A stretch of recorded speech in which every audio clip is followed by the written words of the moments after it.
जय श्री श्याम, हारे के सहारे की जय हो। श्याम भक्तों, आज मैं बाबा श्याम के चमत्कार की एक और सत्य कहानी आप सबके साथ शेयर करने वाली हूँ, जिसे सुनकर आपका विश्वास बाबा श्याम पर 1000 गुना बढ़ जाएगा। आज की इस सत्य कहानी सुनकर आपका भी मन भावुक हो जाएगा और आप भी इस कहानी को सुनकर यही कहेंगे कि यह तो खाटू वाले ही कर सकते हैं। यह कहानी हमारे एक सब्सक्राइबर ने शेयर की है। कैसे उन्होंने अपने जीवन में अपने ही रिश्ते से धोखा खाया, कितना उन्होंने संघर्ष किया और अंत में बाबा श्याम का दामन पकड़ते ही ऐसा चमत्कार हुआ कि जिसने भी देखा सुना वो देखता ही सुनता ही रह गया। श्याम भक्तों, आज की यह कहानी भाव की कहानी है, विश्वास की कहानी है, आस्था से भरे हुए एक भक्त की कहानी है। कैसे एक भक्त ने दर दर की ठोकरें खाई और अंत में उसे कहीं का ठिकाना नहीं मिला, लेकिन जब उन्होंने बाबा श्याम का दरबार पकड़ा तब जाकर उनके जीवन में खुशियां आईं। बाबा श्याम का नाम ही है हारे का सहारा। जब व्यक्ति हर तरफ से ठोकर खाता है और फिर उनका दरबार में पहुंच जाता है, वो वहां जाकर जीत जाता है। हारे हुए को जीत दिलाते हैं मोर छड़ी वाले। आज की यह कहानी एक महिला भक्त ने भेजी है। वो ग्वालियर में रहती हैं। वो कहती हैं, दीदी, जीवन में इतने कष्ट मैंने देखे, मैं बाबा श्याम से यही कहूंगी, हे बाबा श्याम, 7 दुश्मन की बेटी को भी इतना कष्ट ना मिले। सबसे पहले मायके में कष्ट झेले, फिर पति ने अनगिनत कष्ट दिए, एक बच्चा लेकर दर दर भटकती रही, ना मायके में ठिकाना ना ही ससुराल में। जब पति ही अपना नहीं रहा तो ससुराल वाले क्या पूछेंगे। इनके साथ बाबा श्याम ने क्या चमत्कार किया, इस चमत्कार को सुनने के लिए वीडियो पर अंत तक बने रहें और वीडियो पसंद आए तो वीडियो को लाइक कीजिएगा। अपने ही चैनल मैजिक उपाय को सब्सक्राइब जरूर से कीजिएगा और बाबा श्याम का जयकारा दिल से लगाइएगा। ये कहती हैं, दीदी, इन्होंने अपना नाम बताने से मना किया है। इन्होंने कहा है, दीदी मेरा नाम मत शेयर करना। कहती हैं, मुझे मायके में अपशगुनी मानते थे लोग। हम 4 भाई बहन हैं। मेरे जन्म के बाद ही मेरी माँ का देहांत हो गया था। तब से ही मुझे ना तो पिता का प्यार मिला और ना ही भाई बहनों का। मैं किसी से बात करूं तो लोग डांट कर भगा देते। मुझसे कोई कुछ नहीं बोलता था। मेरी दादी थी, वही मुझे प्यार करती थी। उसी ने मेरा एडमिशन करवाया था स्कूल में। उसी ने मुझे पाल पोस कर बड़ा किया था। घर में कुछ आ जाता खाने का सामान तो सब में बंटवारा होता, लेकिन मेरा हिस्सा नहीं लगाया जाता था। मेरी दादी मुझे देती थी, कहती थी बाहर खा लेना, 2 रुपए 4 रुपए 5 रुपए कभी कभी ऐसे दे देती थी और कहती थी जो अच्छा लगे वो खा लेना। जब मैं 15 साल की थी तब वो हमें छोड़कर चली गई। मुझे घर में हमेशा धुतकारा जाता था। यही कारण था, मेरी दोस्ती गलत लड़कों के साथ हो गई थी। मैं पढ़ने जाती और देर से आती, उन लड़कों के साथ बाजार घूमती, लेकिन घर में कोई कुछ भी मुझसे नहीं कहता। ऐसे ही दिन बीत रहे थे। दोस्ती एक लड़के से हुई मेरी, लेकिन मैं उस पर जान छिड़कने लगी थी। वो बहुत प्यार से बात करता, जो प्यार मुझे घर में नहीं मिला, वो मीठी बोली मुझसे बोलता, वो जिसके लिए मैं बचपन से तड़प रही थी। उस लड़के की बातों में मैं आ गई और उससे दोस्ती कर बैठी। घर में मैंने किसी से कुछ नहीं कहा था। एक दिन मुझे पता चला कि मैं प्रेग्नेंट हो चुकी हूँ। हम दोनों ने एक प्लान बनाया कि हम यहाँ से भागकर कहीं और जाकर रहेंगे और हम लोग भागकर पूना चले गए। वहां जाकर हमने एक कमरा किराए पर ले लिया। मैं अपने घर से थोड़े जेवर पैसे चोरी करके अपने साथ ले गई थी। वो लड़का कोई काम धाम नहीं करता था, बस दिन भर घर में पड़ा रहता। जो भी मेरे पास गहने थे, पैसे थे, वो सब हम लोग बेचकर उसी से अपना गुजारा चलाते थे। मेरी जिंदगी एकदम बर्बाद सी लग रही थी। जब भी उसे काम धाम करने के लिए बोलती, वो मुझसे लड़ने लगता। 7 महीने के बाद मेरी एक बेटी हुई, क्योंकि मैं घर से भागने से पहले ही प्रेग्नेंट थी। जब भी मैं इससे लड़ती कि जा काम धाम देख, कहीं ढूंढ, आखिर हमारा गुजारा कैसे चलेगा। कभी तो ये मुझसे लड़ता, कभी जाता अगर कोई काम देखने तो इसको कोई रखता ही नहीं था, क्योंकि हमारी जान पहचान किसी से नहीं थी और किसी के रेफरेंस के बिना कोई काम मिलता ही नहीं था। तब मैं बहुत परेशान थी, क्योंकि खर्चा बढ़ गया था। वहां हमारे घर वालों के बीच भी लाठी डंडे चल गए थे। मेरे घर वाले और मेरे पति के घर वाले हमारे दोस्तों से पूछ पूछ के ये पता कर लिए थे कि हम दोनों साथ में भागे हैं। 1 साल के बाद जब मेरे पति ने अपने एक दोस्त के पास फोन किया, तब उन्हें पता चला कि लड़ाई हो गई है। वो हमसे पूछ रहा था कि तुम लोग कहाँ हो। हमने उसको नहीं बताया, हमने उसको अपना पता नहीं बताया। हमने बस इतना बोला कि ये सब बात छोड़, तू बस इतना बता कि हमारे घर का क्या हालचाल है। वो बताने लगा कि पूरे गांव में तुम्हारे भागने की खबर फैल चुकी है। तुम्हारे घर वालों की लड़ाई भी हो गई थी, यहाँ तक कि मार पीट भी हो गई थी। पुलिस में केस तक हो गया है। पुलिस वाले तुम लोगों को ढूंढ रहे हैं। तब इनके पति के दोस्त बताते हैं कि तेरे पिताजी तो यहाँ तक कह रहे थे कि अगर गांव आ गई मेरी लड़की तो उसे मैं काट कर फिकवा दूंगा। मैंने अपने पैरों पर खुद कुल्हाड़ी मार ली थी। अब करूं तो क्या करूं। इसके साथ भागी थी, बहुत विश्वास के साथ। इसने भी धोखा दिया, ना कमाता है और ना ही इज्जत मान सम्मान देता है। मैं अपने बच्चे को छोड़कर कंपनी में माल बनाने जाती थी। ये बच्ची को भी नहीं देखता था, वो भी रोती रहती थी। दोपहर में मैं खाना की छुट्टी में घर आती भागकर, घर का सारा काम करती, खाना पीना खाती और बच्चे को साथ लेकर जाती। कभी कभी जब ये घर पर रहता था तो घर पर ही छोड़कर चली जाती, नहीं तो ले जाती अपने साथ। रुला रुला कर काम करती, जो भी पैसे मिलते मुझे मार कर वो पैसे ये छीन लेता, शराब पी लेता। मेरी तो सच में किस्मत ही फूटी निकली। लेकिन मैं सबसे एक बात जरूर कहना चाहूंगी कि जो गलती मैंने घर से भागकर की, वो गलती कभी किसी भी भाई बहन को नहीं करनी चाहिए। शायद मेरे नसीब में सुख था ही नहीं, मेरी किस्मत ही फूटी थी कि पैदा होते ही माँ को खा गई। सारा जीवन पिता भाई बहनों का प्यार नहीं मिला। भागकर शादी की तो वहां भी सुख नहीं मिला। पहले मैंने सोचा कि मुसलमान है तो क्या हुआ, कम से कम मुझे अच्छे से मेरे से बात तो करेगा, मुझे प्यार करेगा और कमा के खिलाएगा। लेकिन मुझे क्या पता था कि ऐसा धोखा मेरी किस्मत मेरे साथ करेगी। एक दिन तो मेरे पति के साथ इतना बड़ा झगड़ा हुआ मेरा कि मेरे पति ने मुझे बहुत मारा। मेरे पूरे हाथ पैर पर काला काला निशान पड़ गया था, पी के पड़ा था। मैं ड्यूटी पर जाने के लिए जल्दी जल्दी तैयार हो रही थी। जो भी खाना बना पाई उसको बना दिया था। और मैंने बच्ची सो रही थी तो मैंने कहा खाना बना हुआ है, बच्ची को देखना, अगर वो रोएगी तो। जल्दीबाजी में इनको उठाने लग गई थी कि उठ जा, बच्ची को देख, काम पर जा रही हूँ। उठते ही मुझ पर भड़क गया और कहने लगा सोने भी नहीं देती। तब मैंने कहा कमाना धमाना तो है नहीं, बस यहाँ से कर्ज लेना, वहां से कर्ज लेना और पीना, यही मैंने कहा था। इतने में ही मारपीट शुरू कर दिया उसने। कहीं पैसे नहीं मिलते तो मुझसे ही लड़ाई झगड़ा करके ले जाता था पैसे। इसके चक्कर में तो हर टाइम मकान मालिक कमरा खाली करने के लिए बोलता, जब देखो तो लड़ाई शुरू कर देता, मारपीट करने लगता। मकान मालिक कह देता कमरा खाली कर दो। मैं बहुत हाथ पैर जोड़ती, पैरों में गिरकर मकान मालिक से कहती, रोती, तो वो कहता ठीक है रहो, लेकिन लड़ाई झगड़ा नहीं होना चाहिए। लेकिन फिर वही काम कर देता। ये 10-15 दिन में एक बार घर में कलेश हो ही जाता। कलेश कब होता था? जब मैं उसे काम करने को कहती, तब वो लड़ता। एक बच्चे का बाप तो बन गया था, लेकिन उसमें अभी भी बचपना, घूमना फिरना, मौज मस्ती करना, यही सब था। तब इसी कारण कई कमरे हमने खाली करवाए।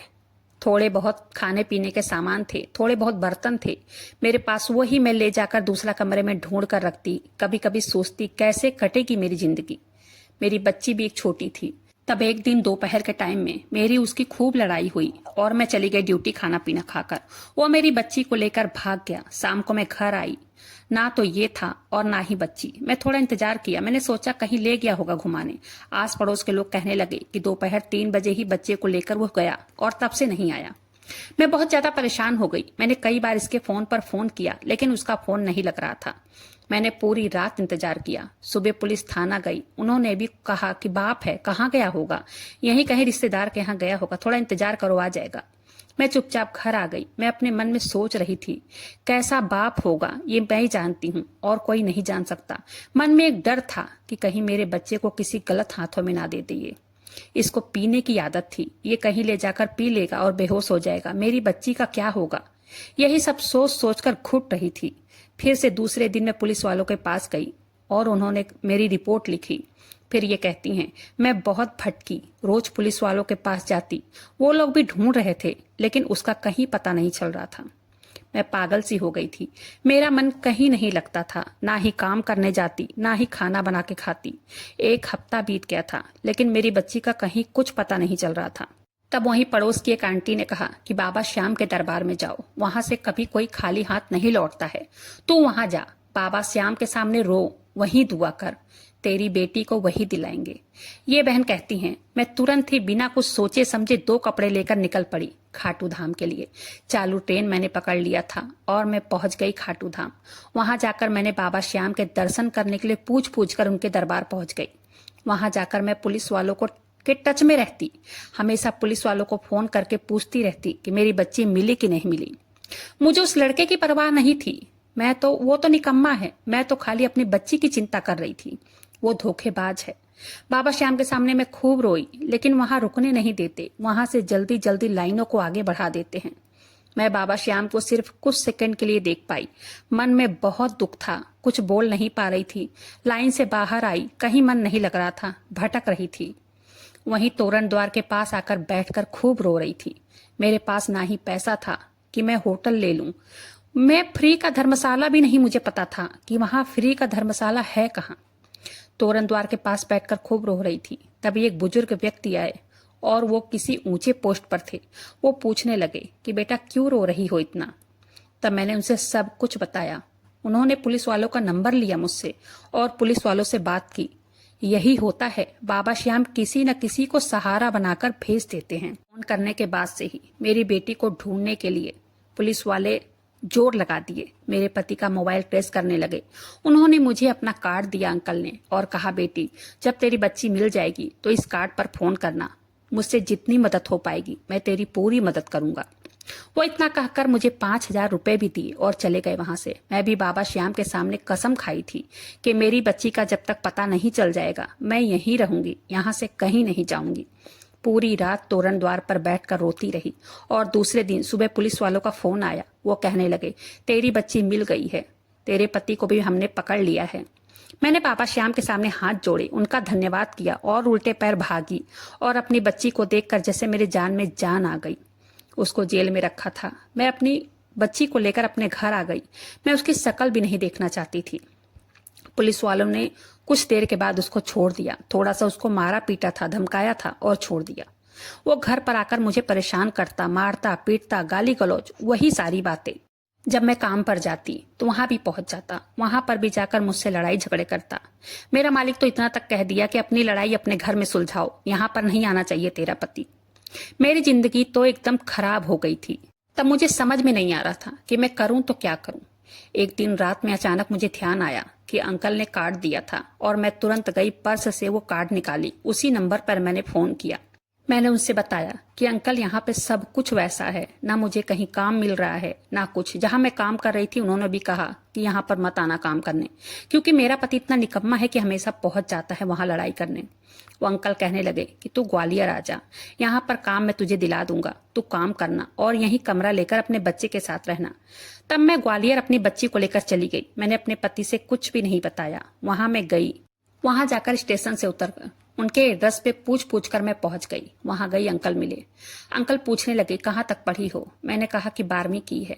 वो कहने लगे कि मैं अपने ऑफिस में तुम्हें ड्यूटी पर तो नहीं लगा सकता, इतनी कम पढ़ी हो तुम, लेकिन हाँ महिला सिक्योरिटी का काम कर सकती हो। मैंने कहा हाँ अंकल जरूर करूंगी।